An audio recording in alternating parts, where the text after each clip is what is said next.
কোটা আন্দোলন নিয়ে বাংলাদেশে যে বর্তমানে পরিস্থিতি সেটা কিন্তু তোমরা সবাই দেখতেছো। তো ইতিমধ্যেই তোমরা জানো স্কুল কলেজ এবং বিশ্ববিদ্যালয় কিন্তু অনির্দিষ্টকালের জন্য বন্ধ দিয়ে দিয়েছে।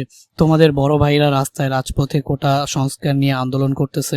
তোমাদের এটা কিন্তু হচ্ছে তাদের যে যৌক্তিক দাবিটা, সেটা শুধুমাত্র তাদের জন্যই না, সেটা কিন্তু তোমাদের জন্য। তোমরা যারা ছোটরা আছো, তোমাদের ভবিষ্যতের কথা মাথায় রেখেও কিন্তু এই আন্দোলনটা, ঠিক আছে? তো এই আন্দোলনে তোমরা দেখতেছো তোমাদের বড় ভাইদেরকে রক্তাক্ত করা হচ্ছে, গুলি করে হত্যা করা হচ্ছে। এইসব দেখে তোমার মনের মধ্যে কিন্তু আগুন জ্বলে, তাই না? তোমারও মন চায় যে রাজপথে নেমে আন্দোলন শুরু করি, তাই না? সো দেখো, আমি তোমাদের জাস্ট একটা কথা বলতে চাই ভাইয়া, যদি তোমাদের মনে এরকম আগুন জ্বলে, তোমরা কিন্তু হচ্ছে এইটাকে প্রকাশ করার জন্য বাইরে রাজপথে নেমো না। তোমরা একটু শান্ত হও, ঠিক আছে? সামনে তোমাদের ভবিষ্যৎ আছে। তোমাদের বড় ভাইরা যারা রাজপথে আছে তারা কিন্তু অলরেডি একটা পর্যায়ে পৌঁছে গেছে, ঠিক আছে? বাট তোমাদের ভবিষ্যৎটা কিন্তু এখান থেকেই শুরু। সো সেই কথাটা মাথায় রেখে এই যে বন্ধটা দিচ্ছে তোমাদের, এই যে একটা অনির্দিষ্টকালের জন্য বন্ধ ঘোষণা করেছে, স্কুল কলেজ যেহেতু বন্ধ দিয়ে দিয়েছে, তোমরা তোমাদের পড়াশোনাটাকে আরো একটু এগিয়ে নাও, কারণ তোমাদের ভবিষ্যৎটা তো ভাইয়া এখান থেকেই শুরু, তাই না? আর যারা রাজপথে আন্দোলন করতেছে তারা তো একটা বিশ্ববিদ্যালয়ে পৌঁছে গেছে, কারো কারো পড়াশোনাও শেষ, তারা একটা পর্যায়ে পৌঁছে গেছে, এখন তারা চাকরির জন্য এই আন্দোলনগুলো করতেছে। বাট এই আন্দোলনগুলো আসলে তাদের থেকে বেনিফিটেড হবা তোমরা। সো তোমরা জাস্ট কি করো, নিজের মেধাটাকে প্রকাশ করার জন্য, নিজেকে হচ্ছে সফল করার জন্য তোমরা পড়াশোনা করো, ঠিক আছে? পড়াশোনা করো, ভালো একটা রেজাল্ট করো। এটাই হচ্ছে তোমাদের সবার কাছে আমার কাম্য।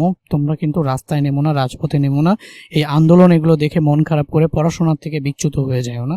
এই রিকোয়েস্টটা ভাইয়া তোমরা সবাই রাখো। দেখো, এখন তো এই আন্দোলন সর্বোচ্চ 1 সপ্তাহ থাকবে বা 2 সপ্তাহ থাকবে, অবশেষে এটার একটা ফলাফল আসবে। যেহেতু রাজপথে আমরা রক্ত দিয়েছি, আমাদের বড় ভাইরা রক্ত দিয়েছে, তাহলে অবশ্যই এটার একটা ভালো সুফল আসবে। যেহেতু পুরো ছাত্র সমাজ এখানে এফোর্ট দিচ্ছে, পুরো ছাত্র সমাজ রক্ত দিচ্ছে, তাদের রাতের ঘুম দিনের ঘুম হারাম করে রাজপথের আন্দোলন করতেছে, এইটার সফলতা আমরা পাবোই। তো তোমরা যারা ছোটরা আছো, তোমরা হচ্ছে তোমাদের স্কুল কলেজ অলরেডি বন্ধ, কিছুদিন পরে তোমাদের এসএসসি এক্সাম। দেখো, এই আন্দোলনটা 1 সপ্তাহ পর থেমে যাবে, ঠিক আছে? কিন্তু তোমাদের যেই এখন যে সময়টা, তোমরা যদি মন খারাপ করে তোমরা যদি রাজপথে নেমে পড়াশোনা না করে পড়াশোনা বন্ধ করে দাও, এই যে লং টার্মে কিন্তু তোমাদের এইটা আসলে কোনো সফলতা এনে দিতে পারবে না। সো যারাই হচ্ছে এই আন্দোলনগুলো দেখে পড়াশোনা করতে মন চাচ্ছে না বা তোমাদের মন খারাপ হচ্ছে, তোমরা জাস্ট একটু স্থির হও। তোমাদের বড় ভাইয়ারা আন্দোলন করতেছে, মাঠে নামতেছে, তোমাদের অধিকার তারা অবশ্যই আদায় করে আনবে। তো তোমাদের দায়িত্ব হচ্ছে নিজেদেরকে ঠিক রাখা, সুন্দর মতো পড়াশোনার টেবিলে বসে তোমাদের পড়াশোনাটা বজায় রাখা, তোমাদের লক্ষ্য যেটা সেই লক্ষ্যটাকে স্থির রাখা, ঠিক আছে? যারা প্রকৃত মেধাবী তারা হচ্ছে তোমরা মেধার মাধ্যমে তোমাকে নিজেকে উন্নত করে, নিজেকে ডেভেলপ করে তারপর হচ্ছে দেশের সাথে কাজ করার চিন্তা নিয়ে এখন কিন্তু তোমরা পড়াশোনা বন্ধ করো না, তোমরা তোমাদের পড়াশোনা চালায়া যাও, মন খারাপ করো না।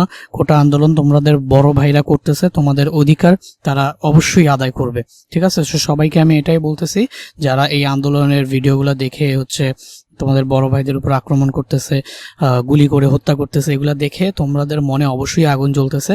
বাট তোমরা একটু ঠান্ডা হয়ে নিজেদের ভবিষ্যৎ, নিজেদের রেজাল্ট, নিজেদের সফলতা কোনো কিছু কিন্তু যাতে নষ্ট না হয় সেই দিকে একটু খেয়াল রাখো। আর তোমাদের রাজপথে নামারও দরকার নাই, রাজপথে তোমাদের বড় ভাইরা আছে। তোমরা জাস্ট নিজেদের পড়াশোনা, নিজেদের ক্যারিয়ার এর কথা মাথায় রেখে পড়াশোনাটা ঠিক রাখো।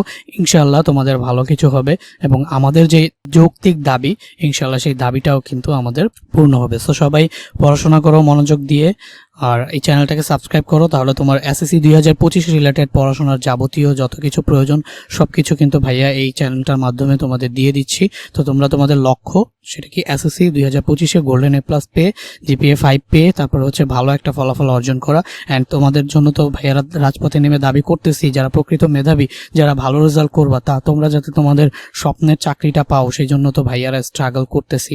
সো তোমরা যতটা পারো ঘরে বসে সোশ্যাল মিডিয়ার মাধ্যমে শেয়ার করার মাধ্যমে, এই যে ঘটনাগুলোকে ছড়িয়ে দেওয়ার মাধ্যমে যতটুকু সহযোগিতা করতে পারো ততটুকু করো। রাজপথে নামার দরকার নাই। আর হচ্ছে নিজের পড়াশোনার থেকে বিচ্যুত হইও না। পড়াশোনার জন্য যে ফোকাস ছিল তোমাদের, সেই ফোকাসটা তোমরা একটু ধরে রাখো। তো সবাই আশা করি আমার কথাগুলো বুঝতে পেরেছো এবং সেই অনুযায়ী পড়াশোনাগুলো ধরে রাখবা। সো দেখা হবে নেক্সট ভিডিওতে। ততক্ষণ সবাই পড়াশোনার মধ্যে থাকো, ভালো থাকো, সুস্থ থাকো। আল্লাহ হাফেজ।